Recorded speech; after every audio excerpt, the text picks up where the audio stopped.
Right. Good evening.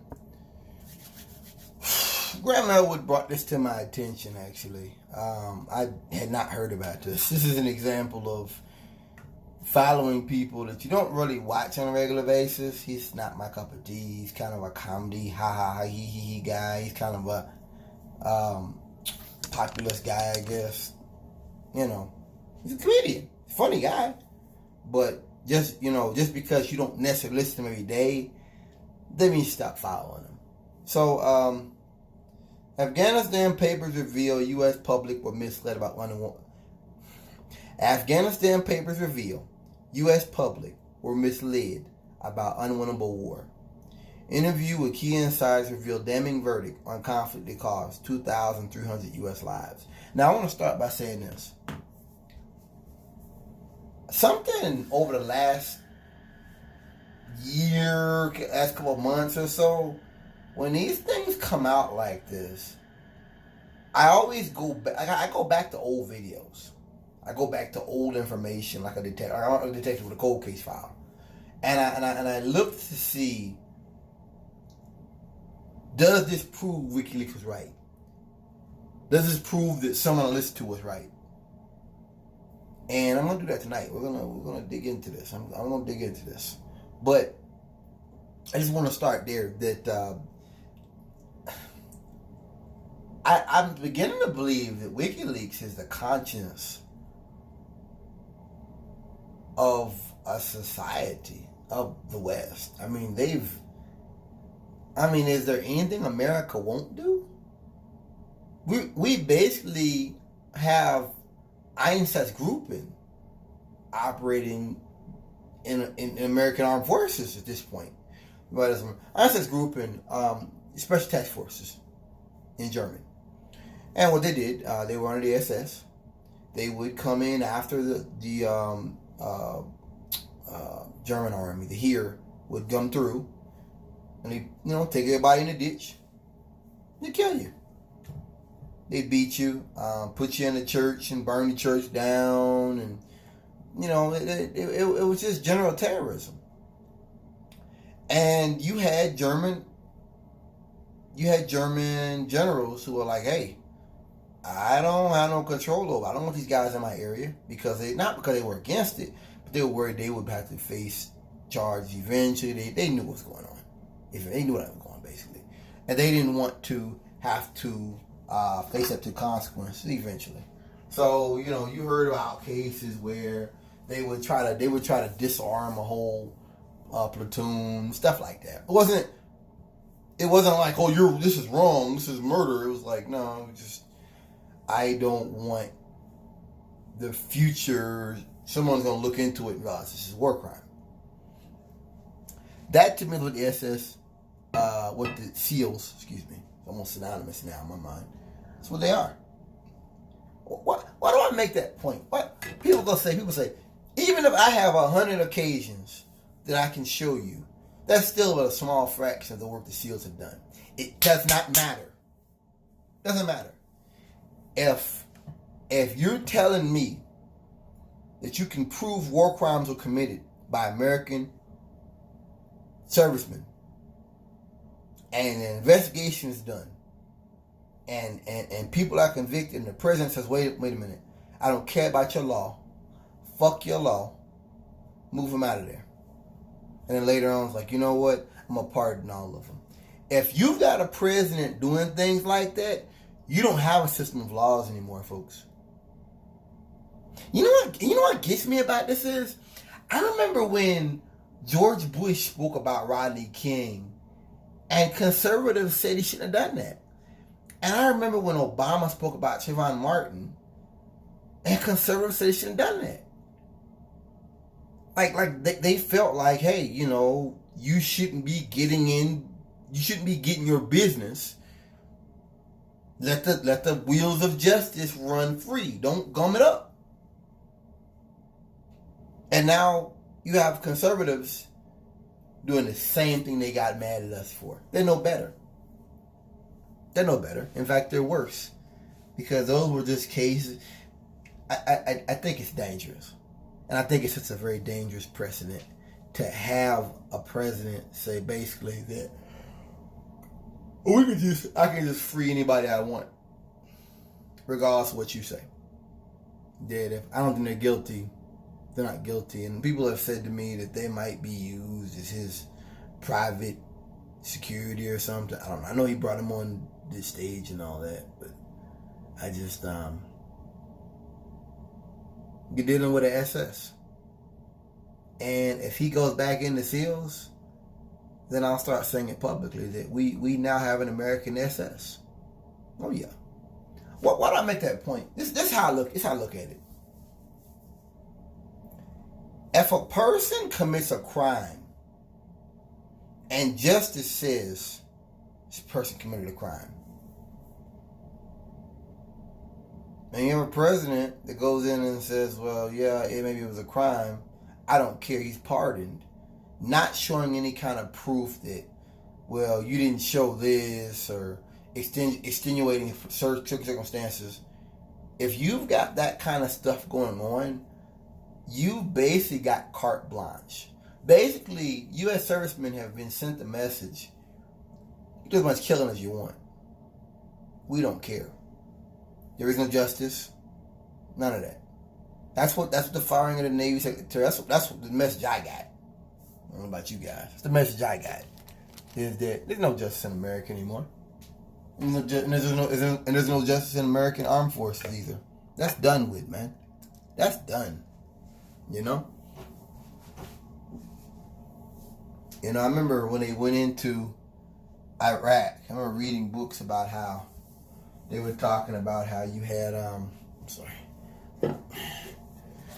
people that would, I think these Blackwater mercenaries got hung up from a bridge, and they were talking about how, you know, it was savagery and we're better than that. No, man, no, we're not. No, we're not. American Armed Forces are no better. American Armed Forces are no better than those insurgents that did that back in 2003. They're no better. They're, in fact, maybe worse, because those insurgents were doing it to put fear in the hearts of the enemy. We, through all the equipment and accoutrements and stuff we've got, bombs, brimstone missiles, and autonomous vehicles and robots and all this training they got, but worse. Because how was the saying go? To what much is given, much is expected. And the fact that we have started doing the same thing these murderers have done on the battlefields, that shows we're really worse. Oh yeah. Because remember, at the same time, those folks are fighting to protect their country. Even if we don't like their country, I think they're archaic or whatever, you know. And I find it funny now that you've got all this racism, you got all this hate in the military. I find it very intriguing because I guess that's what you do. You know, if you've been at war for 20 years on the base of a lie, all your friends are dying around you, people committing suicide around you. We've dropped over $1 trillion into a country where we actually hold less land than we did when we started the war. No one likes us. NATO's crumbling, so people are not going to contribute forces to the region. I guess the only answer is to hate the Afghanistani people, even though you invaded them. You were the one who initially invaded their country on faulty intelligence. And you have killed a good portion of these folks' families. Yeah. I find that very intriguing to see them out here saying this shirts. That's something I didn't see until a few years into the war. You see the shirts say infidel and stuff like that. Yeah, it's really racism. Okay, it's basically racism, because you're taking what they call you as an insult and you're proud of it when infidel means unfaithful. You're proud to be the bad guy, I guess. I don't understand. White supremacist rhetoric, I don't understand. But if you're not full of hate, if you read these war documents that I'm going to read to you tonight, what do you have? Anger? What's the emotion? Anger, rage, frustration. The war's still going on. People are still dying. All right. 3-year legal battle. Well, if you guys remember when Trump got in office, he started to make a lot of the Afghanistan stuff top secret. He started to kind of make the war more secretive. I guess I'm bad at that. Which I remember thinking that was really suspicious. That was in like the first or second year of him being in office. He did that. Yeah, it's been so much shit. But I remember he did it. He made everything secret.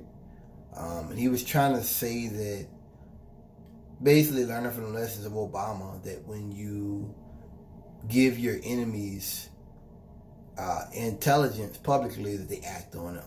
Bullshit. The war is not going well. You're losing the war. You went in with this propaganda view that I would go in and make these people act right. I'm going to do this Big Daddy Kane stuff. And it didn't work. You're an arrogant blowhard. And what's worse, your plans have failed.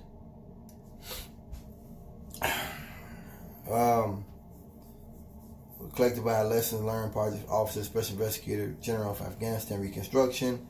Federal agency's main task is eliminating corruption, inefficient U.S. war effort. 2,000 page of documents revealed a bleak and unvarnished view that many insiders in the war that cost $1 trillion, and killed more than 2,300 U.S. servicemen and women, with more than 20,000 injured. Tens of thousands of Afghanistan civilians have died in the conflict. Documents have echoes of the Pentagon Papers, military secret history of the Vietnam War that were leaked in 1971 and told a similarly troubled story of the cover-up military failure. Let's break this down. I said earlier in the beginning of this recording, I said to you guys that when I hear about things like this, I automatically go back to stuff I heard in the past. And I look to see, does this belie it? Does it back it up? Does it give substance to the claims made previously? I'm talking about WikiLeaks. WikiLeaks, the vaults they released, the Afghanistan war diaries, and all that stuff.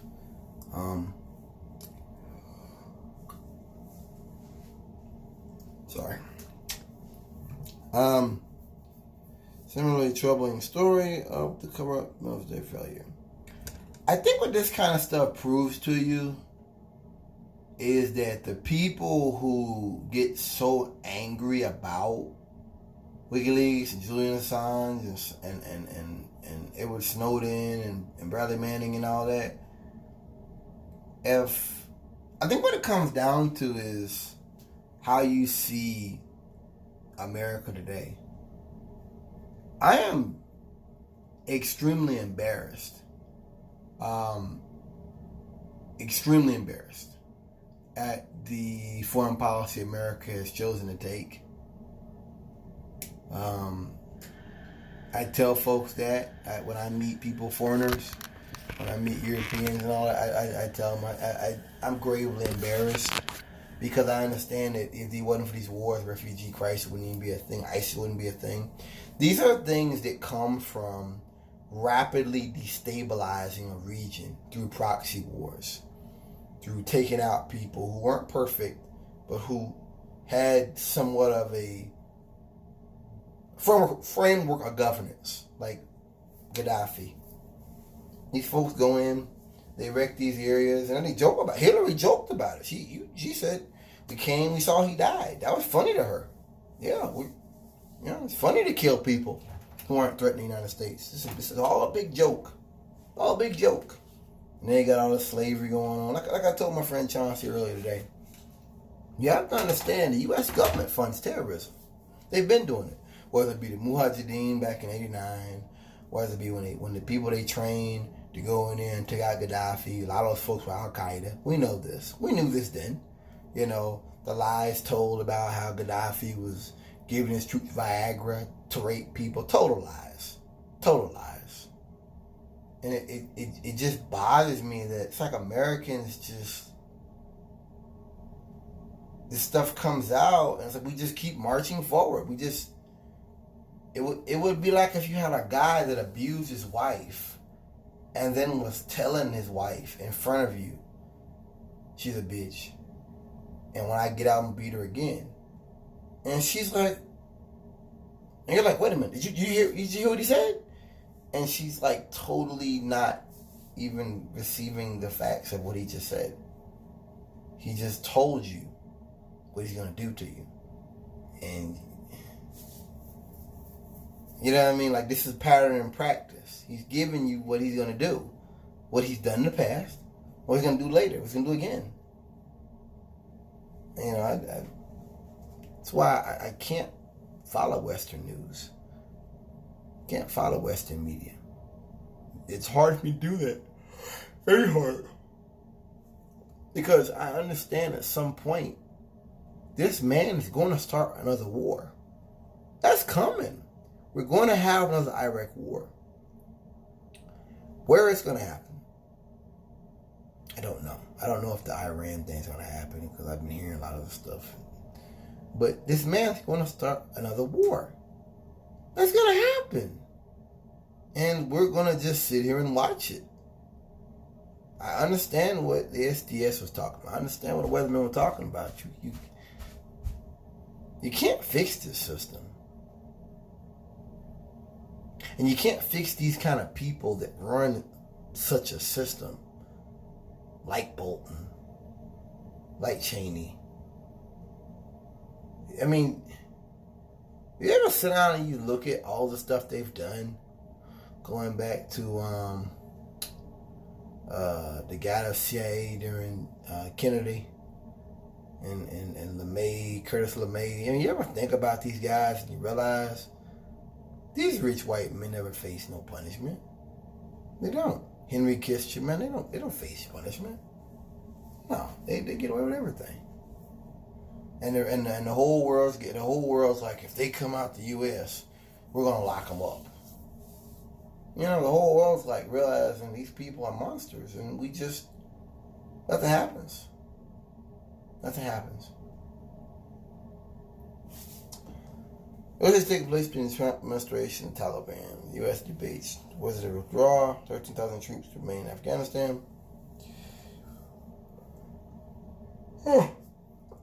I'm not going to read any more of this. I'm not. It just,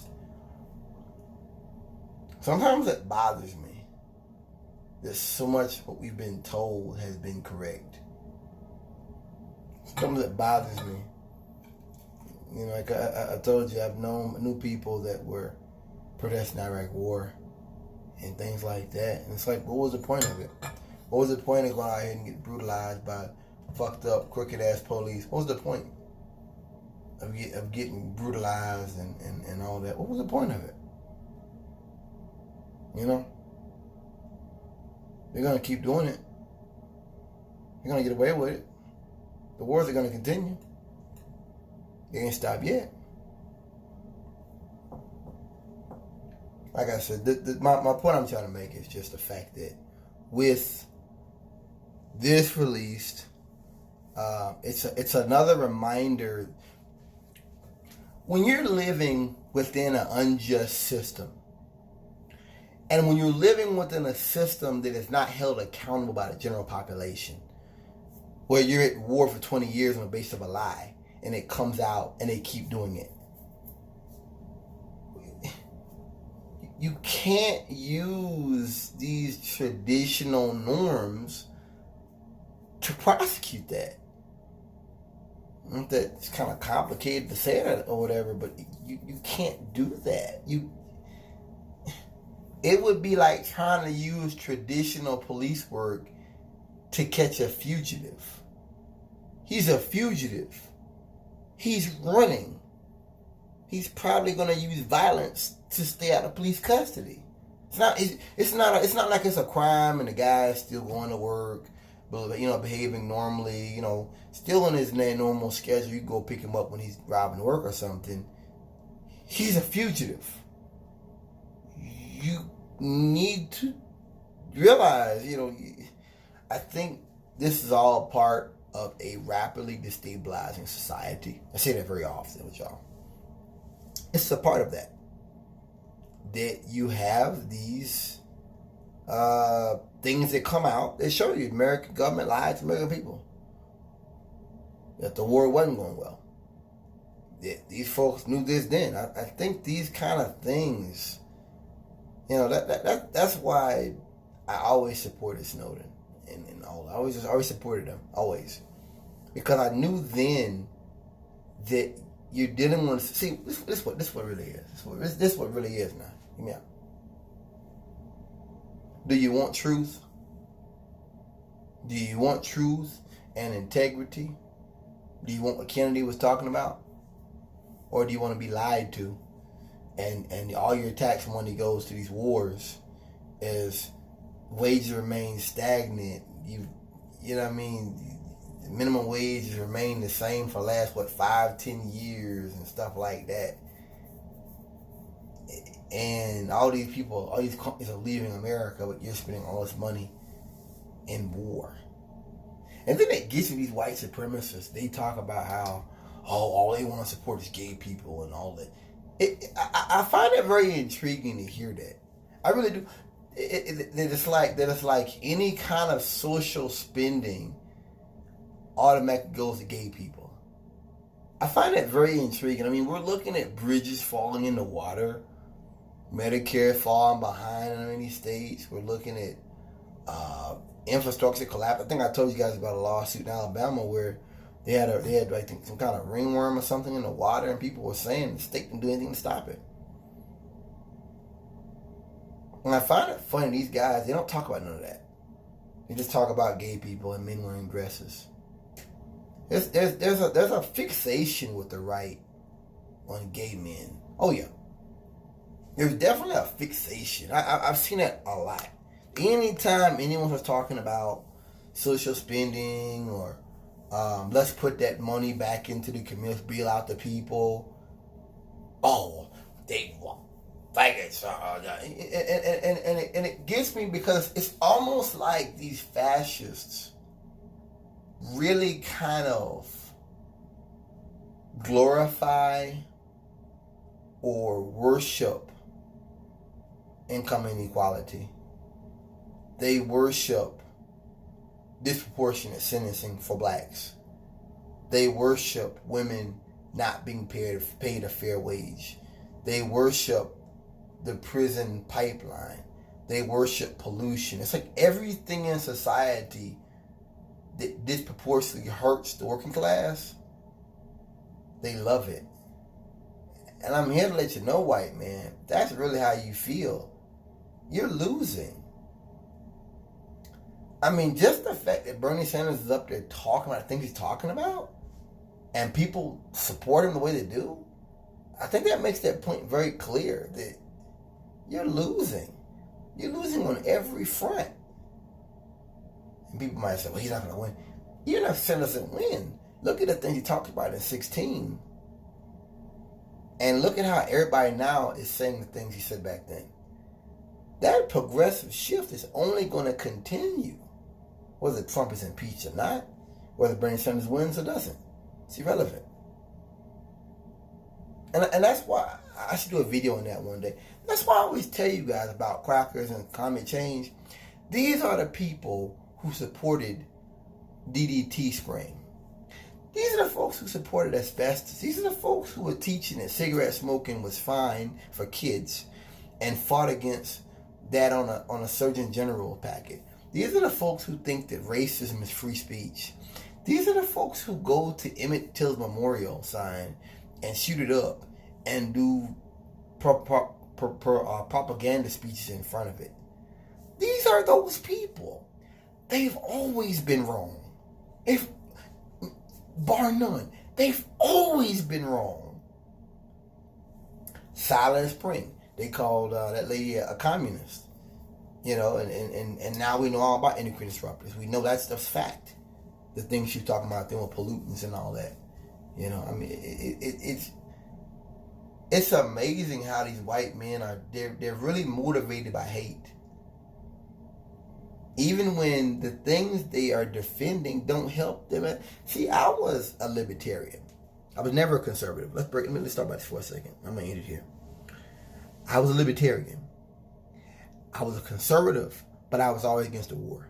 I was always against the drug war. I was always against the war on terrorism. I was always against those things. I knew about plastics being bad for you. I was concerned about pollution. I just believed that, big government was bad. And I just believed that private industry would save the day. Now I realize with these white folks, you can't do that. Because what they'll do is, they'll just pollute your air and your water. And if you don't have a strong government to stop them, what's going to stop them? What gets me with Obama, they didn't really go after a lot of the big polluters. And Trump hasn't either. One thing about white folks, they keep talking about this New World Order stuff. And the more you look at it, it's a rule by corporations. There is no big move for socialism. It doesn't exist. It hasn't happened. There is no secret cabal of liberals, secret cabal of the left. It doesn't exist. They talk about one guy, George Soros. Maybe I don't know if Marie Strong is still alive. They talk about one guy, George Soros. Look at all the rich white men who contribute to conservative causes. You're talking about one rich white guy that's like, all right, I'll give you some money, Black Lives Matter. Look at the dude that runs Fox. Look at the two brothers that contribute to I think one of them died. Contribute to the right wing cause. Look at all the rich white men who contribute to Fox News and stuff like that. And you want to talk to me about one guy? Come on, dude. Oh, there is no secret cabal of rich socialists. That doesn't exist. If they do, they're like Ellen DeGeneres. They're liberals about things that don't really change anything. They're like, okay, be nicer and maybe you should recycle. They're greenies. They're light green people. They're not doing anything. They're not talking about anything. But with white people, with these white men, any kind of opposition to this whole mindset or this whole ideology of waste and destruction and chaos, you're a communist. I just got to the point now as I've gotten older that I'm fine with that, man. I've seen how destructive this white man can be, and if me being concerned about the environment all makes me that, then I'm fine with that. Then I'll be that. I'm fine with that, man. These are destructive people. Yeah, they are destructive people, and they're always they love war. I believe it is a part of the oppressor. I didn't say Caucasian. The oppressor's spirit to love chaos and to love war, to love destruction. I believe it's a part of him.